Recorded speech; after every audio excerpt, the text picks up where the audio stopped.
इस वीडियो में हम समझेंगे इकाई 5 परिवार और विवाह। शुरू करते हैं। 1 परिचय। परिवार और विवाह समाज की मूलभूत इकाइयां हैं जिनसे देखभाल, समाजीकरण और सुरक्षा प्रदान करने की अपेक्षा की जाती है। हालांकि परिवार की पितृसत्तात्मक संरचना इसे पदानुक्रमित और दमनकारी बना सकती है, विशेष रूप से महिलाओं, लड़कियों और गैर मानक कामुकताओं के प्रति। विवाह समय, स्थान और समुदायों में एक सार्वभौमिक अवधारणा नहीं है और इसकी पितृसत्तात्मक प्रकृति के कारण महिलाओं के खिलाफ हिंसा कायम रह सकती है। 2 परिवार की प्रकृति एवं कार्य। अध्ययन समाजीकरण, समर्थन, प्रेम और सुरक्षा में परिवार की भूमिका पर जोर देते हैं।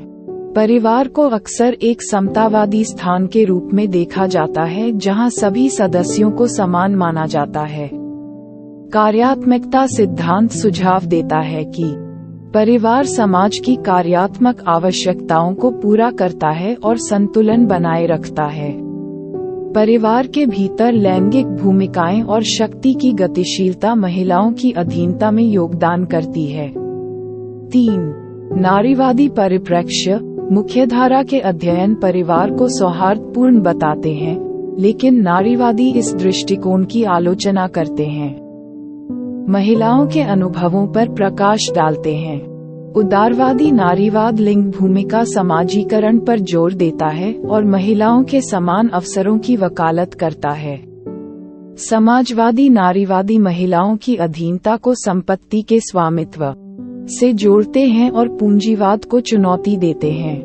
कट्टरपंथी नारीवादी पारंपरिक लिंग मानदंडों की अस्वीकृति की वकालत करते हुए यौन और प्रजनन भूमिकाओं पर ध्यान केंद्रित करते हैं। नारीवादी परिवार के भीतर महिलाओं के अनुभवों पर विचार करने की आवश्यकता पर बल देते हैं। 4 परिवार का नारीवादी अध्ययन।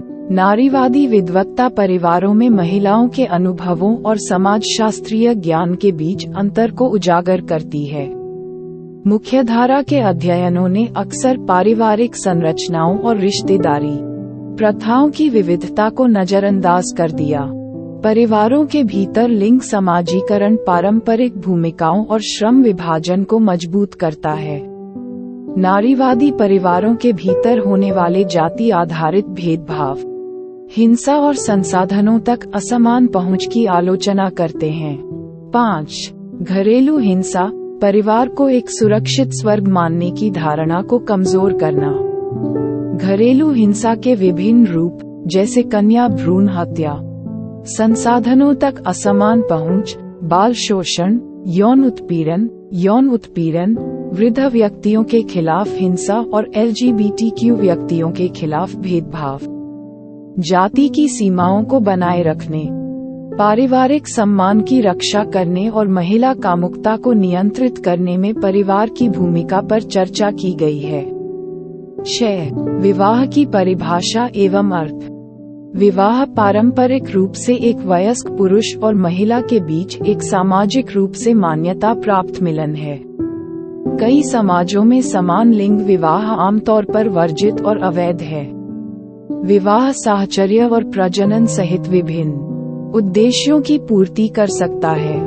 7 विवाह के स्वरूप। विवाह एक पत्नी, एक पुरुष और एक महिला या बहुपत्नी, एक व्यक्ति जिसके कई साझेदार हो सकता है।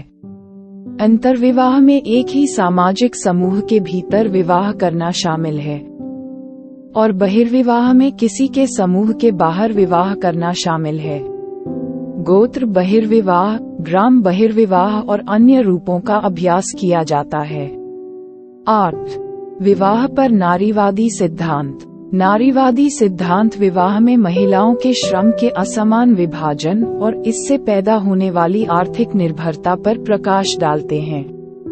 मार्क्सवादी नारीवादियों का तर्क है कि एक पत्नी विवाह से पूंजीपति वर्ग को लाभ होता है। कट्टरपंथी नारीवादी विवाह को पितृसत्ता के एक उपकरण के रूप में देखते हैं जो पारंपरिक लिंग मानदंडों को लागू करता है। श्रम का लिंग विभाजन महिलाओं की पसंद और अवसरों को सीमित करता है। 9 तलाक। भारत में तलाक के कानून धर्म और क्षेत्र के अनुसार अलग अलग हैं। तलाक के लिए आधारों में व्यभिचार, क्रूरता, परित्याग और बहुत कुछ शामिल है। भारत की तलाक प्रक्रिया जटिल है, जिसमें अक्सर विस्तारित परामर्श और प्रतीक्षा अवधि शामिल होती है। धन्यवाद।